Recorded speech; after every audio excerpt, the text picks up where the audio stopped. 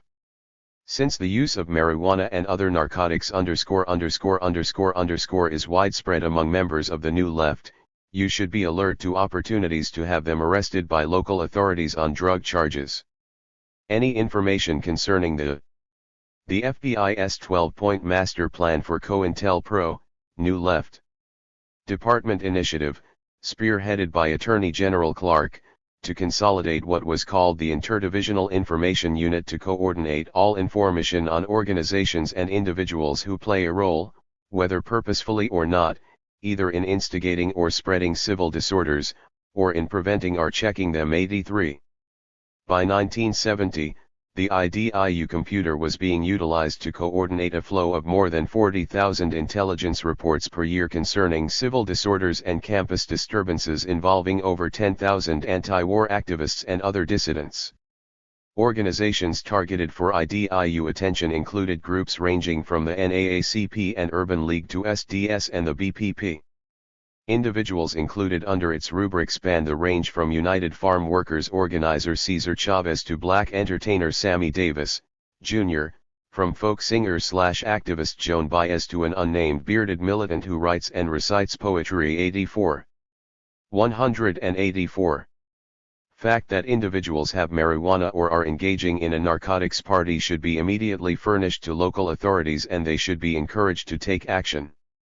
6. The JRAJNG up of anonymous letters regarding individuals active in the New Left. These letters should set out their activities and should be sent to their parents, neighbors, and the parents' employers. This could have the effect of forcing the parents to take action. 7. Anonymous letters or leaflets describing faculty, member * and graduate assistants in the various institutions of higher learning who are active in New Left matters. The activities and associations of the individual should be set out. Anonymous mailings should be made to university officials, members of the state legislature, Board of Regents, and to the press. Such letters could be signed a concerned alumni or a concerned taxpayer. 8. Whenever New Left groups engage in disruptive activities * on college campuses, cooperative press contacts should be encouraged to emphasize that the disruptive elements constitute a minority of the students and do not represent the conviction of the majority. The press should demand an immediate student referendum on the issue in question. Inasmuch as the overwhelming majority of students is not active in New Left matters, it is felt that this technique, used in carefully selected cases, could put an end to lengthy demonstrations and could cause embarrassment to New Left elements. _/. 9. There is a definite hostility among SDS and other New Left J groups toward the Socialist Workers' Party, the Young Socialia x All-INE, and the Progressive Labour Party UPLPN. Tifris hactility should be exploited. Here itjosiptw 10. The field was previously advised that New Left groups are attempting to open FTRI house feet near military bases in order to influence members 0F the armed forces. Wherever these coffee houses are, friendly news media should be alerted to them and their purpose. In addition, various drugs, such as marijuana, will probably be utilized by individuals running the coffee houses or frequenting them. Local law enforcement authorities should be promptly advised whenever you receive an indication that this is being done. 11. Consider the use of cartoons, photographs, and anonymous letters which will have the effect of ridiculing the new loft. Ridicule is one of the most potent weapons which we can use against it. 12. Be alert for opportunity me to CNN 6I and disrupt new left activities by eisen for natal for for example, when events are planned, notify TT 1011 that the event has been cancelled or postponed could be sent to various individuals. You are reminded that no counterintelligence action is to be taken without Bureau approval. Ensure that this program is assigned to an agent with excellent knowledge of both new left groups and individuals. It must be approached with imagination and enthusiasm if it is to be successful. As an economy measure, the caption COINTELPRO, New Left should be used on all communications concerning this program. Note. See Memo C.D, Brennan to W.C. Sullivan dated July 3, 68, captioned as above, prepared by BAW, Jess.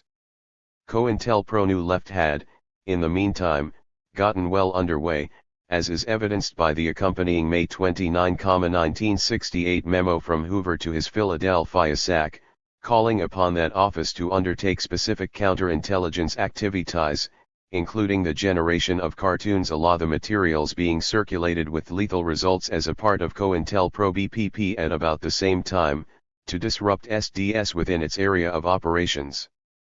By late July, as is indicated in the accompanying August 9, 1968 letter from Hoover to the SAC, Los Angeles, the sending of anonymous letters had entered the arsenal of tactics being applied against SDS.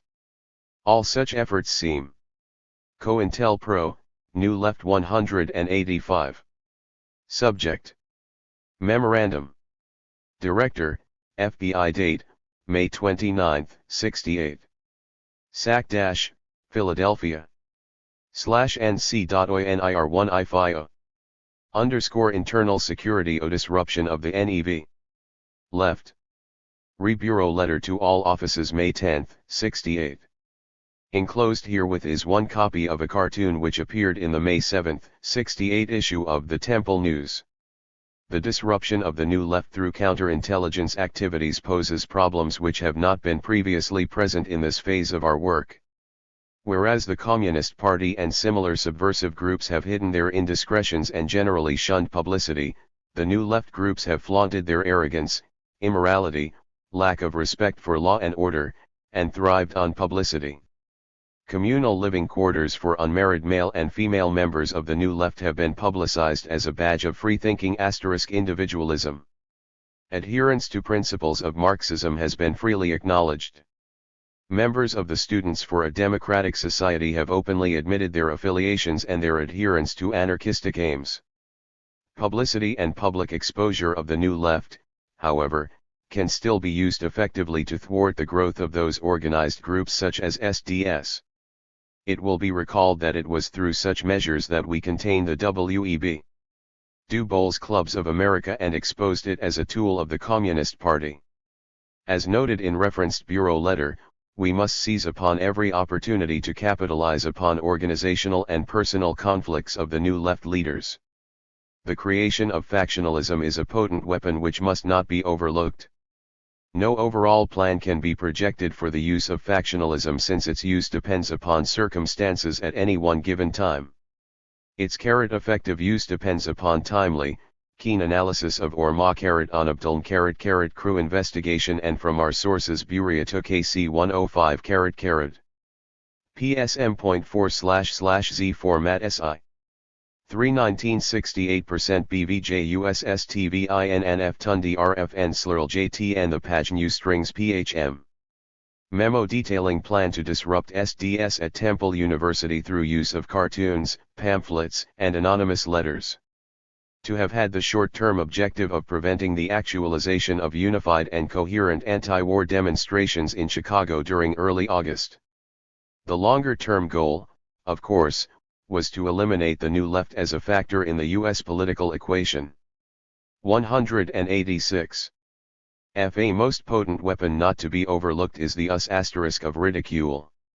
In the past its use has been primarily restricted against individuals through carto-exchanged anonymous letters. Consideration should be given to greater use of the technique XO discredit the entire New Left movement. An example is the cartoon attached which appeared in the Temple University News, student newspaper at Temple University, Philadelphia, PA. Photographs of student sit-ins, such as that which occurred at Columbia University, with appropriate captions, such as "Give to the college of your choice," could be prepared and anonymously circulated among appropriate legislators, prominent alumni members, and others. Specifically, in Philadelphia, the main target for counterintelligence under this program will be the SDS. There are no key activists in the Philadelphia Division territory as of the date of this letter. No specific recommendations are being made at this time. However, the following avenues of action are open and under consideration for future use. 1. Cooperative news media representatives have been used in the past.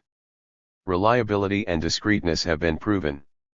Recommendations for specific action will include necessary assurances that the Bureau *6 interest will be protected. 2. Philadelphia has used cartoons to ridicule leaders of the CP. It is felt this method has the most potential for obtaining our goals. Under consideration is a proposal that a series of CA_T_QGNS_ be prepared and that the anarchistic arms of FIS New Left be emphasized by labeling them mobocracy. It is apparent that mob action is repugnant to the majority of college students and other serious-minded youth. Methods of distributing such cartoons can be done anonymously or through established sources in each division. 3. Philadelphia has established contacts with the Cathol C_War_Yeterans-.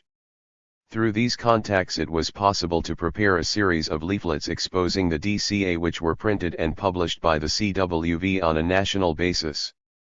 It is felt similar arrangements can be made for the CWV to issue a pamphlet exposing the SDS.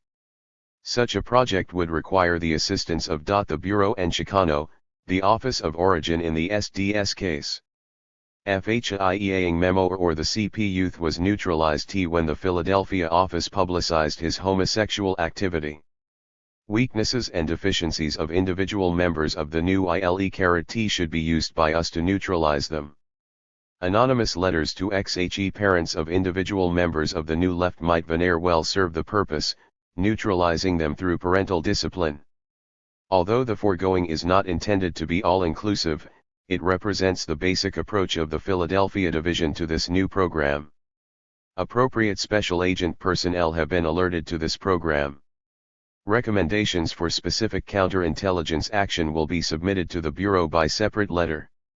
As at Columbia, during the convention itself the burden of physically and overtly repressing the demonstrators, who were, after all, merely exercising constitutionally protected rights to speech, assembly, and petition, was passed to the tactical units of the Chicago Police, a duty the CPD performed with a relish later described even by an official government commission as constituting a police riot. *5. In the aftermath, however, with the election of Richard Nixon, the FBI and COINTELPRO, New Left 187. First of the cartoons produced and distributed by the Philadelphia FBI office as part of its COINTELPRO to destroy SDS at Temple University. The caption, in a parody of the rhetoric of Sen. Joseph McCarthy reads, "I have in my hand a list of 200 names of people who don't advocate the violent overthrow of the government. Justice Department moved in to legally eliminate their quarry by leveling at them an essentially baseless set of conspiracy charges. As Robert Justin Goldstein has observed, the Nixon administration instituted an extraordinary series of conspiracy trials against anti-war leaders. In fact, together with the Spock coffin trial of the Johnson administration, the Nixon administration prosecuted virtually every prominent anti-war leader.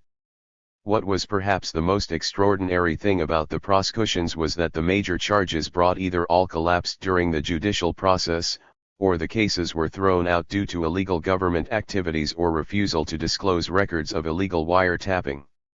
While the prosecutions failed in one sense, historian William Manchester termed them an unparalleled series of judicial disasters for the government. They succeeded sensationally in another. Namely, they succeeded in tying up huge amounts of time, money, and energy that the anti-war and radical movements could have used to expand rather than expend on protracted and costly defense struggles. 86. 188. Goldstein continues. The first major conspiracy trial, the so-called Chicago Conspiracy or Chicago 8 trial, resulted from indictments handed down in March 1969 of 8 anti-war leaders under the 1968 Anti-Riot Act for conspiring to cross state lines with intent to incite a riot. On March 20, 1969, Chicago grand jury returned indictments against 8 demonstrators, 6 of whom were highly visible radical leaders, including pacifist David Dellinger, Black Panther Party chairman Bobby Seale, SDS leaders Tom Hayden and Rennie Davis, and Yippie leaders Jerry Rubin and Abby Hoffman. Seale's case was severed in mid-trial when federal judge Julius Hoffman found him in contempt of court and summarily sentenced him to an unprecedented 4 years in prison. As a result of repeated outbursts by Seale following Judge Hoffman's refusal to either allow Seale to defend himself or have the services of a lawyer of his own choosing. After a tumultuous trial, which at one point featured Seale tied to a chair with a gag in his mouth, the remaining 7 defendants were found innocent of the conspiracy charge. 2 charged with teaching the use of incendiary devices were acquitted, and the other 5 were found guilty of crossing state lines with intent to incite a riot. Judge Hoffman sentenced the 5 to 5 years in and $5,000 fines, and then added 175 contempt sentences ranging from 2.5 months to over 4 years against all 7 defendants and 2 of their lawyers. Many of the contempt charges were based on the flimsiest possible grounds. For example, Dellinger was sentenced to 6 months for calling the judge Mr. Hoffman, and Davis was sentenced to 29 days for applauding at one point and laughing at another. Eventually both the contempt and substantive convictions were overturned by the Ninth Circuit Court of Appeals. 87. Barely had the Chicago conspiracy trial ended than another began, in December 1970, in Seattle. In this case, 8 leaders of an organization calling itself the Seattle Liberation Front, predictably, they were described as the Seattle 8, were accused of having conspired to damage federal property, the result of a February 1970 demonstration protesting the contempt sentences handed down in the Chicago trial, which ended with windows broken and slogans spray-painted on the walls on the Seattle Federal Building. Although it was obvious that the February demonstration was a purely local affair, the planning for which had begun barely 10 days prior to the event, 4 of the defendants were also charged under the 1968 anti-riot statute used against the Chicago 8 with having crossed state lines with intent to incite riot the preceding December, while a 5th was accused of having utilized interstate telephone lines for the same purpose. 88. Although the presiding judge, George H. Bolt, eventually declared a mistrial in these ludicrous proceedings, he followed the lead of his Chicago colleague in meting out harsh contempt sentences, based on the totality of the defendants' behavior during the trial. By this point, the once vibrant Seattle New Left movement was completely wrecked. 89. This was followed in 1971 by the leveling off conspiracy charges against Catholic COINTELPRO, New Left 189. Priests Philip and Daniel Berrigan, along with 6 others, claiming that they had conspired to raid draft boards, blow up heating tunnels in Washington, D.C., and kidnap presidential advisor Henry Kissinger. The case had been devised by the Bureau, but upon review by Justice Department attorneys Wash deemed so weak that it could not even be presented to a grand jury. However, on November 27, 1970, J. Edgar Hoover personally testified before an appropriations subcommittee represented only by a pair of longtime Hoover admirers, Senators Robert C. Byrd and Roman L. Ruska, as to the existence of the plot, thus forcing matters into court at trial.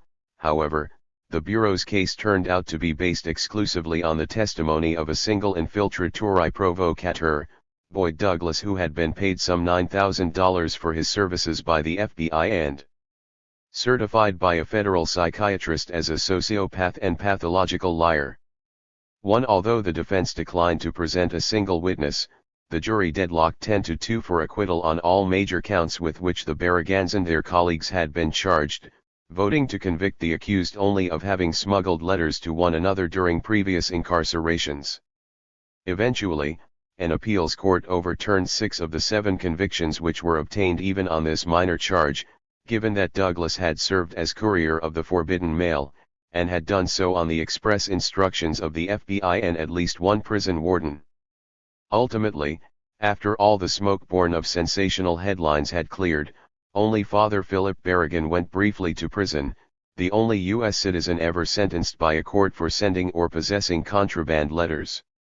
Another conspiracy case brought in 1971 involved Daniel Ellsberg, a former high-level defense consultant with a government think tank, the Rand Corporation, who had shifted from staunch support of the Vietnam War to near absolute condemnation of it, and his colleague, Anthony Russo.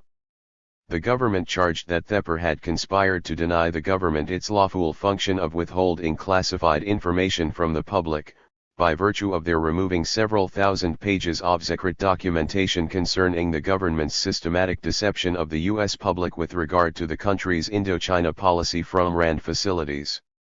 They then passed the material along to New York Times reporter Neil Sheehan, who saw to it that selections appeared in the paper. Among other things, Ellsberg and Russo were charged with violating the 1917 Espionage Act, a wartime statute said to be in effect because President Harry Truman's invocation of it in 1950, at the onset of the Korean War, had never been revoked. Although the government was unable to establish that the Ellsberg/Russo conspiracy in any way jeopardized valid national security interests to die contrary, federal prosecutors unsuccessfully argued at trial that no such jeopardy was required under the law, or even that the government possessed a statutory basis from which to contend that its classification and withholding of information from the public was lawful. The case was taken to court. The Pentagon Papers trial was marked by a series of virtually unbelievable instances of government misconduct, including attempts by the government to suppress internal memoranda and studies casting doubt on the national security significance. 190 of the papers. An apparent government denial of any wiretaps and then an admission that Ellsberg and someone connected with the defense had both been overheard on taps directed at other persons, and the secret offer of the directorship of the FBI to presiding Judge Matthew Byrne by White House domestic advisor John Ehrlichman in the middle of the trial. The most sensational revelation was that persons associated with the White House Special Investigations Unit had burglarized the office of Ellsberg's psychiatrist after the indictment was handed down. White House papers released in the course of the Watergate investigation revealed that the purpose of the burglary was to obtain information which could be used to create a negative press image of Ellsberg in an attempt to, as White House counsel Charles Colson said, to plumber Howard Hunt. In one telephone conversation, put this bastard into one air of a situation and discredit the new left. With the final straw, the government's temporary inability to uncover its wiretap records on Ellsberg, Judge Byrne ordered a mistrial and dismissed the case in April, 1973. Degree. The year 1972 witnessed yet another conspiracy extravaganza with the indictment of the so-called Gainesville Eight, thus designated as a result of the site of trial being set for Gainesville, Florida, all leaders of Vietnam veterans against the war. The defendants were charged with conspiring to disrupt the 1972 Democratic and Republican Party national conventions in Miami through use of weapons ranging from fried mayables and ball bearings glued to cherry bombs to wrist slingshots, crossbows, automatic weapons, and incendiary devices. The timing of the federal grand jury which led to the indictments, and to which all 8 defendants were called, was such as to effectively gut any VOV demonstrations, including peaceful ones, at the Democratic Convention, while the holding of 4 of the accused without bond for refusing to testify, and the arraignment of all 8 during the Republican Convention ruined their plans for that one as well. At trial, government witnesses broadened the array of weaponry the 8 allegedly planned to use to include anti-tank weapons such as bazookas, but it emerged that police infiltrators rather than the defendant had been the primary discussants of higher-powered weapons such as machine guns. The only physical evidence prosecutors could produce in this regard were slingshots available at any sporting goods store. The government's supposed star witness, an FBI infiltrator named William Lemmer, turned out to have been threatened with a psychiatric discharge by the Army, and recently ordered held for a sanity hearing at the request of his wife after he wrote her a letter blaming Bob for the breakup of his marriage, explaining that if he decided to get the defendants, it would be silently, in tennis shoes and with a length of piano wire 100. He had also been only recently released by local police after they arrested him in possession of a loaded rifle and pistol, and an examining doctor recommended he receive psychiatric help. The jury deliberated less than 3.5 hours before acquitting all 8 defendants of all charges against them, but by then VOV had ceased to function as an effective organization. 101. COINTELPRO, New Left 191. Escalation. While the Justice Department was playing out its string of legal charades against the New Left leadership, the FBI was quite busily engaged in more clandestine forms of repression. In the backwash of the Democratic Convention in Chicago, it quickly set about fostering the divisiveness and fragmentation of dissident groups, a matter which is readily borne out in the accompanying August 28, 1968 memo from the director to the SAC, Detroit, calling for the employment of various COINTELPRO tactics against the Detroit Coalition Committee. Of particular interest to the FBI in the Detroit area was John Sinclair, head of a Yippie-oriented organization called the White Panther Party, so much so that the Bureau provided considerable assistance to the local Red Squad in setting Sinclair up to receive an all but unprecedented 90.5-year sentence for smoking marijuana at a rock concert in the presence of 2 undercover police officers. 102. In a number of other cases across the country, there was strong evidence that police had actually planted the controlled substances used to judicially effect political neutralizations. 102. As Frank Donner, an ACLU expert on political surveillance and counterintelligence was to put it in 1971, the pot bust has become a punitive sanction against political dissent, and the threat of prosecution is a favorite method of hooking student inform ERS 104. Another favorite tactic was arrest and sometimes prosecution of student activists for desecration of the flag. Despite clear First Amendment protection, local police Red Squads working in collusion with FBI COINTELPRO desks habitually rousted demonstrators who incorporated the flag into their apparel, altered it to include peace signs or other movement symbols, burned it, or even flew it upside down. By May of 1971, the ACLU alone reported that it had at least 100 flag cases under consideration.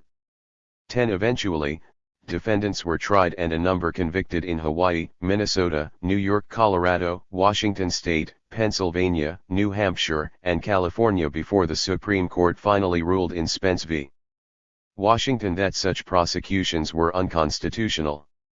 104. Still, punishments on such grounds continued to occur through juvenile courts, as when in August 1974 an Ohio judge sentenced 2 teenaged girls to attend flag ceremonies for a week, observe a 6-month curfew, and not to communicate with one another in any way for a year, all because they'd burned a flag during an anti-war demonstration.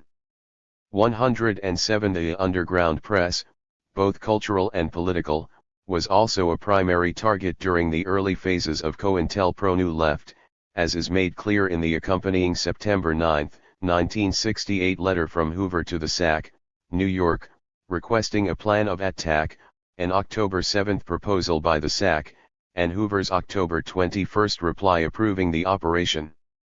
Focused upon is Liberation News Service, roughly the equivalent of Associated Press for the hundreds of alternative tabloids, mainly community-based, which had emerged across the country during the second half of the 60s. Between the point of inception of the COINTELPRO and late. 192. United States G. Seinement. Memorandum. To Director, FBI Day, 8/28/G9. From SAC, Detroit. Subject. Rebuerdel dated 8/21/G9. COINTELPRO, New Left. Buted, August 29, 69. Following the National Anti-War Conference in Cleveland, Ohio, 7/4-5/69, a coalition of anti-wax groups in the Detroit area began meeting and an ad hoc committee called the Detroit Coalition Committee was formed.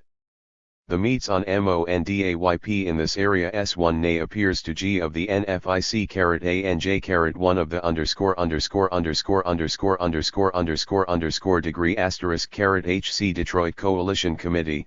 Detroit feels that a counterintelligence program directed Bureau Lee C1J.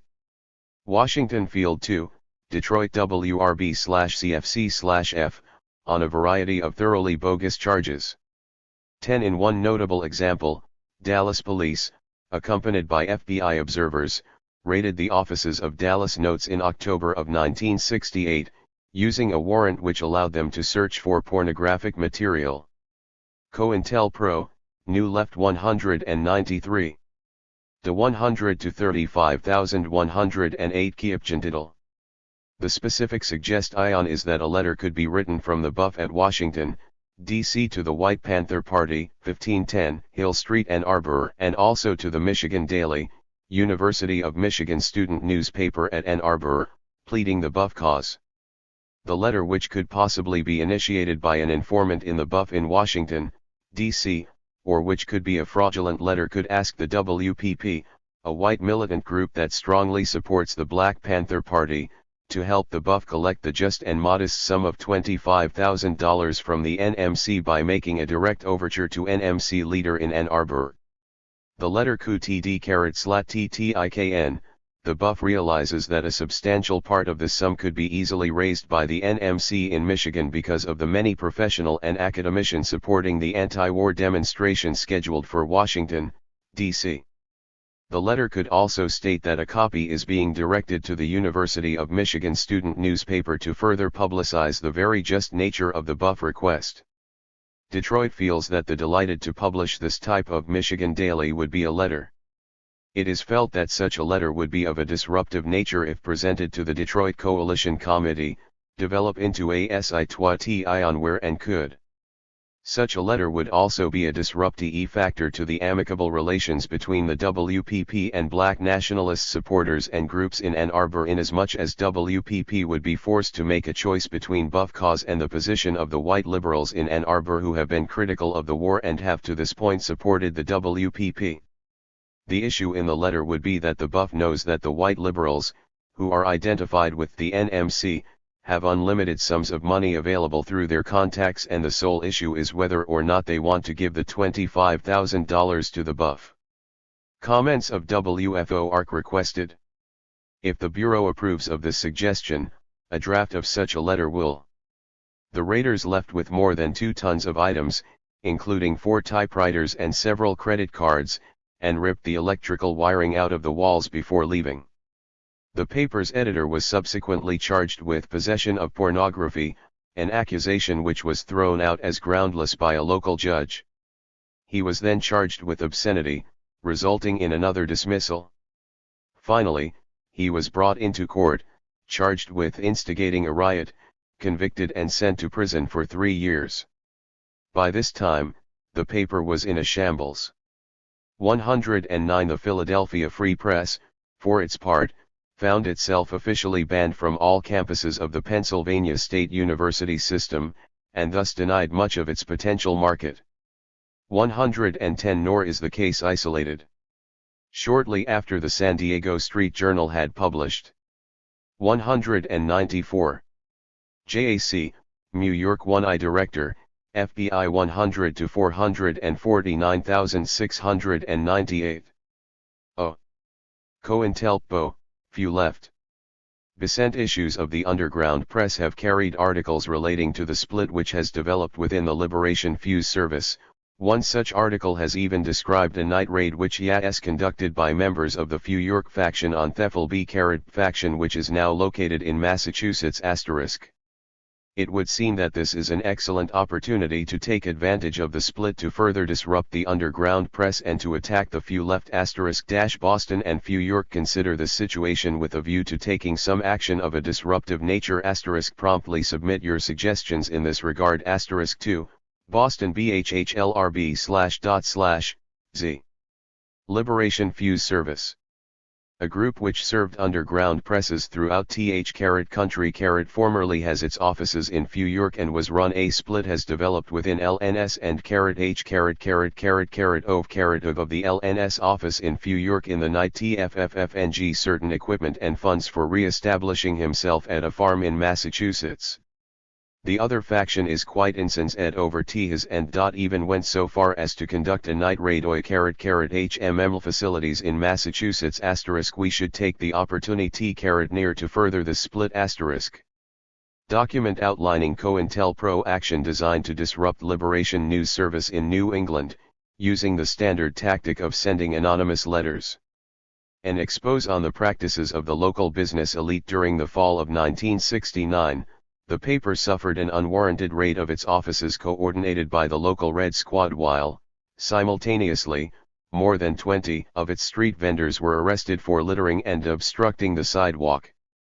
Not long afterward, an FBI operative named Howard Barry Godfrey led a bureau-financed group of right-wing thugs calling themselves the Secret Army Organization in a nocturnal entry of the paper's product.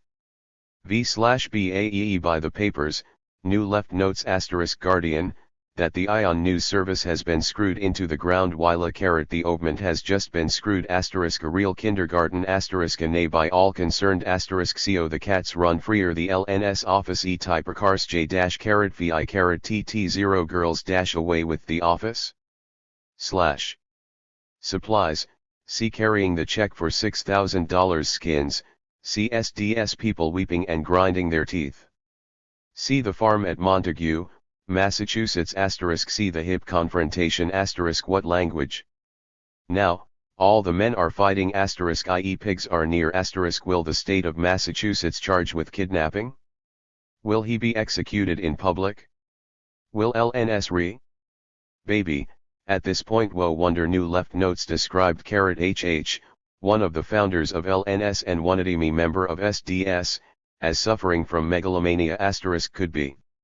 JHS has always been a bit of a nut nice guy, understand, but T ental uptight where LNS was concerned he ha SCR D char res of SDS takeover and conspiracy he's named traitor with it all, he's managed to turn LNS from fnt movement news service into a complete mess the establishment of a BA start Fortress Montague is the most unrealistic bag of all X HHIOUE just a squib of intelligence a little color some meat how many of the HCOOD subscribers complained? 1. 2. The office staff saw the response to the monthly mailing most was favorable, some not so hot but not one letter was received by the New York office accusing LNS of engaging in SDS propaganda actually, after Chicano, what's wrong with a little SDS spiel? We saved US from withering away, says OT so I say he killed it dead sort of a literar why out the New York staff is trying to keep one limb alive under the medical care we don't know it's a bad scene when a good movement criminalization engages in civil war some of the details might be termed funny, but dirty wash in public can only hurt the situation was stupid F what now? The bread others got the offica junk got the finger a fink ran off with the water cooler and the cookie jar. LNS seems dead. Long live, LNS I. A former staffer. Shin facility, stealing over $4,000 of its equipment and putting it out of action 111. In the South, things were just as bad. Kudzu, produced in Jackson, Mississippi, served as a major organizational center for the New Left and counterculture in that area.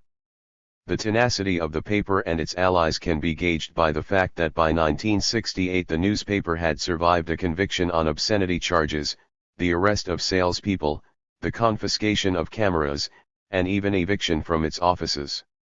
On October 8, 1968, 18 staff members and supporters of kudzu were attacked and beaten by Jackson deputy sheriffs. In 1970, kudzu was 196. SAC, M.V. Tort. Rec. 123. Dlrockter, Rie 8, 4. Cointelpro, Mu left. Burelst October 7, 68. Authority IO granted to bake the anonymous bailing as suggested in referenced letter. The letter submitted as an enclosure therewith may be used for this purpose. You must take all necessary steps to ensure that the Bureau is not identified as the source of this letter. Advise promptly of any reaction noted from the HU left as a result of this bailing. RHHLLE. Mode. The Liberation Muse Service, an underground publishing organization, has recently split over ideological considerations. One faction, including the founder, moved to Montague, Massachusetts, where he bought a farm using part of IKS funds. The faction that regained in New York, subsequently, raided the farm. This resulted in charges of kidnapping being placed by local authorities against the raiding faction. Both of these groups have become anxious over the situation, and the Mu Left press has contained considerable charges and countercharges of these groups. We are attempting to use this situation to further split the Mu Left. New York, along with referenced letter, submitted a proposed anonymous letter ridiculing this situation and criticizing Montague faction. This proposal has been and we are authorizing their anonymous letter approving action to split LNS. Put under direct surveillance by the FBI. For more than 2 months FBI agents made daily searches without warrants. On October 24 and 25, kudzu sponsored a Southern Regional Conference of the Underground Press Syndicate. The night before the conference the FBI and Jackson detectives searched the kudzu offices twice. During the search, an FBI agent threatened to kill kudzu staffers. On the COINTELPRO, New Left 197. 2. Director, FBI. From SAC, Milwaukee.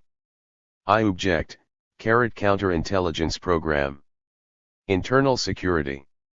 Disruption of the New Left. Date, February 14, 1969.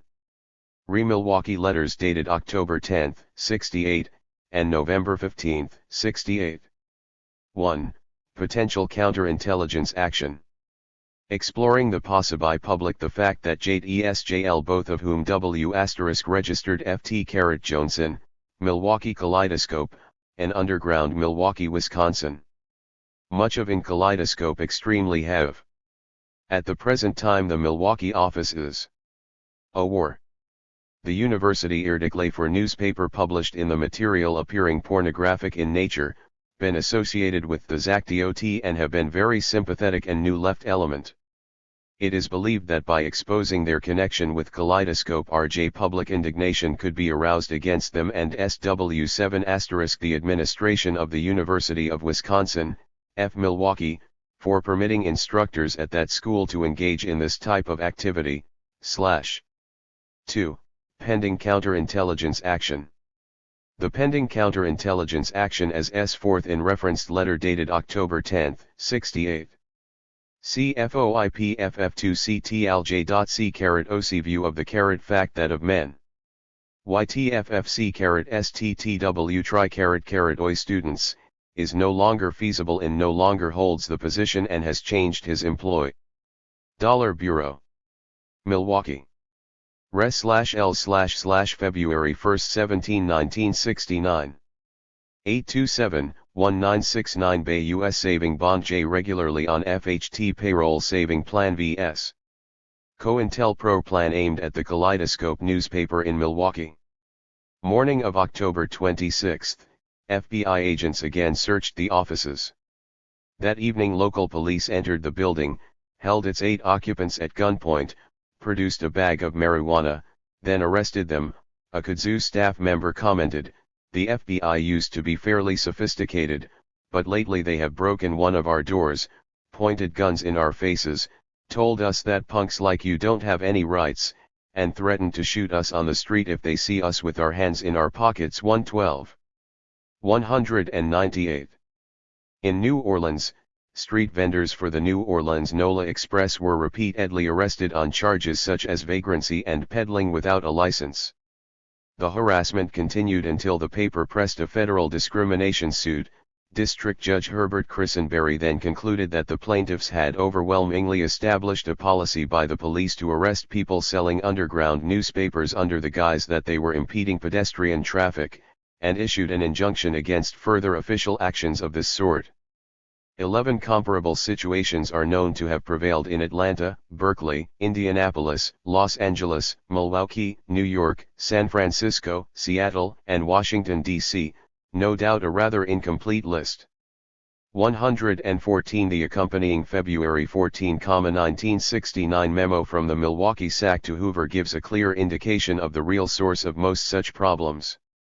As in most COINTELPROs, FBI counterintelligence operations against the New Left prominently featured efforts to pit group against group within the overall targeted communities, often through production and distribution of bogus literature. The accompanying September 19, 1968 airtel from the Newark SAC proposed such an operation against Princeton SDS, and Hoover's September 24 airtel approved the idea. Similarly, the accompanying October 17, 1968 airtel from the director to his New York SAC outlined a scheme through which anonymous communications could be used to bring the New York University SDS chapter into conflict with black student organizations such as CATARA, the Afro-American Student Society, and Black Allied Student Association. On October 21, the SAC responded with an airtel concretizing the means by which the original concept could be implemented, a matter approved by Hoover in the accompanying letter dated October 25. As Hoover noted in his initial missive, the plan was to bring about disruption of both the New Left and black student power forces on campus, a concept tying in neatly with an ongoing Bureau effort to repress not only SDS but black student unions nationally. 115. During this same period, the Bureau also began to place increasing emphasis upon utilization of the strategy pursued against Arizona State University professor and SWP member Morris Starsky. For example, contacts from FBI officials are known to have played a significant role in the decision of Yale University trustees to terminate renowned history professor and anti-war activist Stoughton Lind after his 1966 trip to Hanoi with SDS leader Tom Hayden and CP historian Herbert Aptheker in defiance of a State Department ban on such travel. There is strong evidence that the Bureau continued to intervene in Lind's subsequent attempts to secure a faculty position, notably in Illinois, where the Board of Governors of state colleges and universities reversed decisions to hire him at the Chicago Circle campus, Northern Illinois University, and even Chicago State College. The board, parroting J. Edgar Hoover's rhetoric, publicly stipulated its actions were predicated in the understanding that Lind's travel, writings, and speeches went beyond mere dissent. As a result, Lind was forced out of academia altogether. 114. COINTELPRO, New Left. 199. SUBJ. SAC, Newark as akin to apes. To PU it has been deteriorated that on September 27, 68, a dinner is beheld at Princeton Conservative Club. N.J. UHC is being sponsored by TB. A large envabo and faculty is expected to attend, comprised oi pro a Oregon students and adult oi PU students.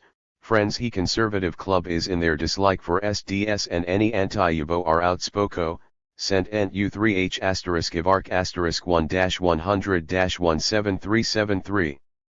From, Director, FQCJ. COINTELPRO, New Left // Internal Security. Rureardal September 19, 68. Rureardal states that 120 copies of the previously ZH prepared pamphlets regarding THE.SDS NTP Princeton University would be sent to conservative who would be expected to distribute them at a conservative club meeting scheduled September 27, 68. It is felt that some of those pamphlets may be sent TOC 7 with a handwritten anonymous note requesting her to distribute them at the conservative club meeting. It is not felt that a number as large as 120 should be cussed in this manner. It would appear that 50 would be more realistic. G. 3. 5. XJ. Co. It is further noted that Rerdel mentions nothing of distributing the pamphlets to the various eating and debating clubs on campus. You should consider sending some of these to the above organizations as well as to other professional societies at Princeton. Of course, all distribution should be sent anonymously with all measures being taken to protect the Bureau as their source. FLG Rejanine 1. ZR-7H/I. Note. On Newark's suggestion we have previously prepared a pamphlet which casts SDS in a derogatory light. The pamphlet depicts certain Princeton SDS leaders as apes. CLL00 Newark has suggested that of the 150 pamphlets supplied 120 these be sent to an outspoken conservative VHO would be XR1_____C acted to distribute them at a conservative club meeting degree Princeton University. While though conservative club may make use of this dong conservative people, it is felt that a greater distribution should be made of the pamphlet so that a broader cross-section of the student body at Princeton will receive it. Airtel approving COINTELPRO against SDS at Princeton. Even the university administration, after the institution's trustees received a spate of anonymous letters condemning his political activities. The trustees specified that, although in no way questioning Parenti's professional competence or effectiveness as a teacher, they were nonetheless bound to protect the image of the COINTELPRO, New Left 201. University from New Left Radicalism. 117 At UCLA in 1969, the Regents fired Philosophy Phy Professor Angela Y. Davis on the basis of her association with the Black Panther Party, CP, and Soledad Brothers Defense Committee, as well as for having given political speeches so extreme, and so obviously false, despite her endorsement by every relevant university official and by a blue-ribbon faculty committee formed by the regents themselves to pass judgment on Davis' academic competence. 118 The correspondence of the Los Angeles FBI office during this period suggests the Bureau played an active part in helping the regents' decision along. Similarly, George Murray, an English instructor and BPP Minister of Education, was summarily suspended by Chancellor Glenn Dumke of the California State College system in 1969, after the BPP leader publicly advised black students to adopt principles of armed self-defense. 2 other San Francisco State professors were also sacked for their political views at the same time as Murray, and 2 others denied tenure, one for protesting Murray's suspension and the other apparently for having participated in Murray's original hiring. Interestingly, Dumke's action sparked a sustained student strike which eclipsed those which had earlier occurred at Berkeley and Columbia, in perseverance and militancy, if not in publicity received, which paralyzed the institution for several months. 119 Perhaps the worst case of this sort involved Peter G. Boehmer, a radical economics professor at San Diego State. 202. 2.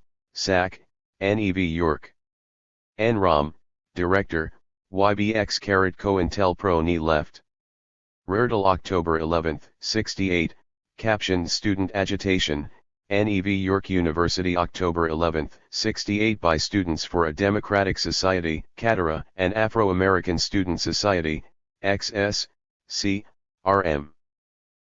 Beetle, in developing the situation created by SDS, Catara, and the Black Allied Student Association at Nev York University, stated THA-SD appeared to be attempting to capitalize on the HH controversy. Catara and Bassa, on the other hand irindant on preventing SDS iron dominating this situation. It would appear that this situation is a fertile SR 120. This was followed, on the night of January 9, 1972, by shots being fired. COINTELPRO, New Left 203. The Black Rowlett with a megaphone mouth here lire tiny when the movement, especially SDS, al lava itself to be sucked into backing her d in causes during tme recent confrontation with hand itu copyright ver the firing cfc hhhhb a member of Catarawag heard to Gathia las blgck thing nim keep the Jew boy in their own building. B was referring to the occupation of the Gould Student Center on the uptown MTU campus by the blacks and the ground floor of the library by the adults mostly SDS most. Students active in SDS consider the WMH a thing a poor excuse to occupy anything this nan has utter a incredibly stupid statin ants on black Jewish relations in an article written for the African American Teachers for a Week HH stated that the nines of black students were being PB1RR by anti-black Jewish teachers. As a result black campus organizations are busy biting the hands which have helped. Then the NOST continues to suffer from diarrhea of the mouth the it all is that by operating alone at ITU Catara base and other loose black organizations screwed up the bit Catara leader iled his followers out of the Stua wenter shouting for beep bop ungawa black power we won WBHIH would be retained by ITU, black power would be served T gs a flop no bod. Bop SDS knew it immediately M and BHH were up against the wall not SDS leaders on New York campuses should wake up put a stop to unlimited concessions to demands of black organizations and this includes being called a Jew bastard to your face. CR smiling whiles militant informs us that the blame for the ghettos rests on the heads of Jewish businessmen who have the blacks for 200 years for that matter MR the perfect example of a racist he s black uvorge wallow They are two of a kind. Only the skin is different ve think SDS should continue the fight for bloke rights but let's be a little choosy Catara and base should be left to go their own way bo support should be given until asked for in the future. Many students in SDS will refuse to support black racism in any fora my heritage is as precious to me as that of any black I'll not see it shit on brothers we re with you but let's knock off racist stupidity 8DS member WYU. Anonymous letter used in the NYU COINTELPRO, proposed in an Airtel dated October 21, 1968. Note the blatant racism employed. Through the windows of Romer's home, one of which struck the right elbow of one of his friends, Paula Tharp, permanently disabling her. It turned out that the attempted assassination had been performed by the FBI-sponsored secret army organization, and that bureau infiltrator Howard Barry Godfrey had been in the car along with gunman George M. Hoover who had fired the shots. Although Godfrey immediately informed his handler, S.A. Steve Christensen, of what had happened, it was more than 6 months before the bureau took action in the matter. 121 Some of the gambits employed by the bureau in COINTELPRO New Left were 204. Sack, Kevtori. Rec 15. Director, FBI 100 to 44 9698. A 57///m plus or minus EX, INTELPHFV NZW left. October 25, 68. Ruerdal October 21, 68. Authority is granted to sale though letter submitted as an enclosure to your Airtel to selected NEV left and black student power organizations and individuals. This sailing is to be anonymous. In preparing this letter you are to assure that all necessary steps are taken to protect the Bureau as the source of the letter obtained. Advise the Bureau promptly of any results. BHHMFS. Mode. New York University was the scene of recent trouble created by SDS and Black Power student organizations, Catara and VESA. This THIRD-WORLDISM as a result of a professor by the name of Faying discharged following his calling written Uxon and Vice President Bubert Humphrey racist bastards. 9 In the demonstrations that followed, SDS tried to assume control and was resisted by the black student groups. New York has prepared an anonymous #P letter purportedly from a new leftist criticizing the black power groups for their attitude. Letter approving NYU cointelpro. Not so much sinister as they were weird. A classic example may be found in the proposal lodged in the accompanying November 21, 1968 memo from the SAC, Philadelphia, to J. Edgar Hoover. Seriously garbling the realities pertaining to hippies, yippies, and SD-sirs, the SAC apparently genuinely believed that periodic. cointelpro, New Left 205. United States GXJJ:*C. Memorandum. 2. Director, FBI DA 1X. LL/21/6 1F. From JFJK SAC, Philadelphia. Subject, *NRI_. B17 US Saving Binds Pepldrill JM the PTJMLL Strings Pit. Memo detailing plan to use occult mysticism as a mechanism to sow suspicion, distrust, and disruption within New Left circles at Temple University. Contrary to appearances, this seems not to have been a joke. Text and sample cartoon continue on following pages. Receipt of such nonsense, mailed anonymously, would cause concern and mental anguish on the part of hand-picked targets, and that suspicion, distrust, and 206. Sample of the cartoons utilized in the cointelpro at Temple. Text of memo continues below. The enclosed sketches are a sample of such a message. This could be followed by a series of messages with the same sketch bearing captions such as "The Siberian beetle is black" or "The Siberian beetle can talk." The recipient is left to make his own interpretation as to the significance of the symbol and the message and as to the identity of the sender. The symbol utilized does not have to have any real significance but must be subject to interpretation as having a mystical, sinister meaning. The Chinese scorpion, the Egyptian cobra, or some such similar name would be considered to have a sinister, mystical meaning. The mathematical symbol for infinity with an appropriate message would certainly qualify as having a mystical, sinister meaning. Mailing could be done from a specified location or the mailing site could be changed on each subsequent message. Consideration might even be given to sending the first message from outside the United States with subsequent messages emanating from various cities in the United States. It is believed that the periodic receipt of anonymous messages, as described above, could cause concern and mental anguish on the part of a hand-picked recipient or recipients. Suspicion, distrust, and disruption could follow. The proposed action, suggested above, is basically a harassment technique. Its ultimate aim is to cause disruption of the New Left by attacking an apparent weakness of some of its leaders. It is felt there is a reasonable chance for success. The cost of such an operation to the Bureau is minimal. The Bureau's interest can be protected with the usual precautions taken in such matters. cointelpro, New Left 207. SACJ Philadelphia December 4, 68.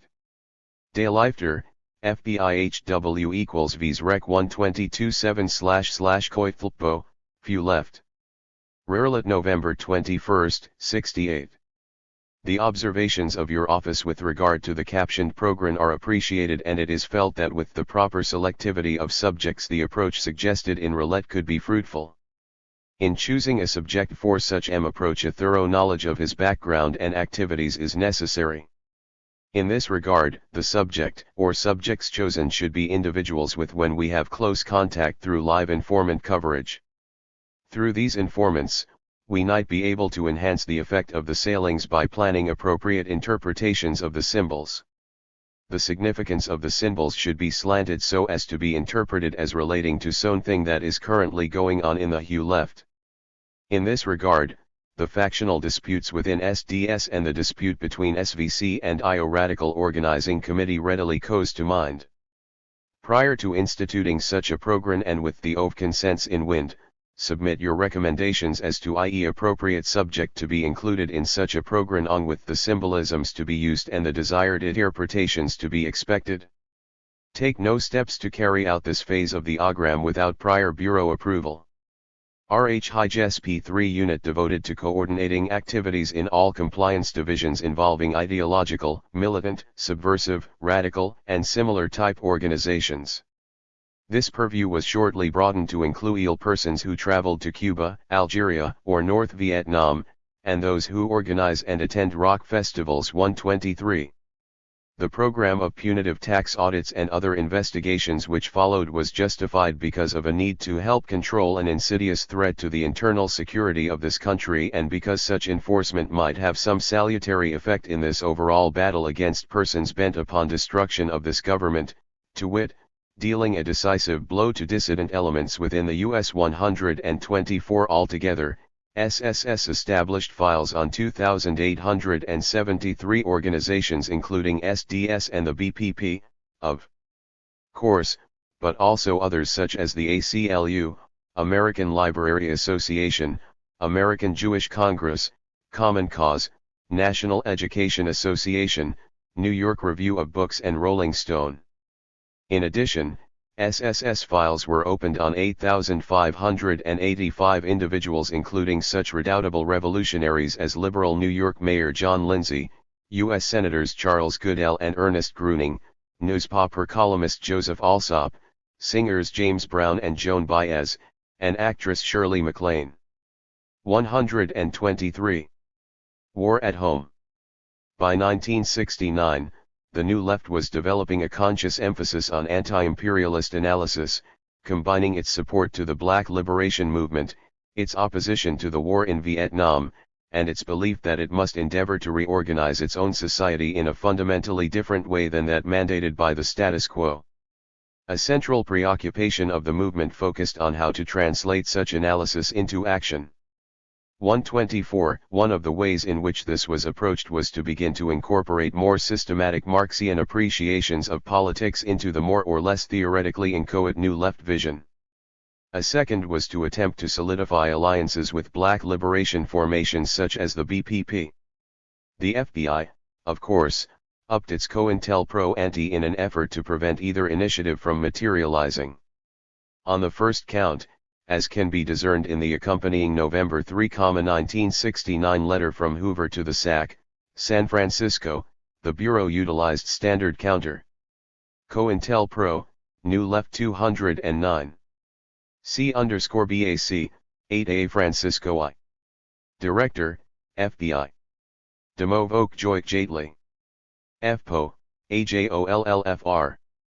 RIALRT.L10/33/69. Socialist Yorkers Party and the Young Socialist Star.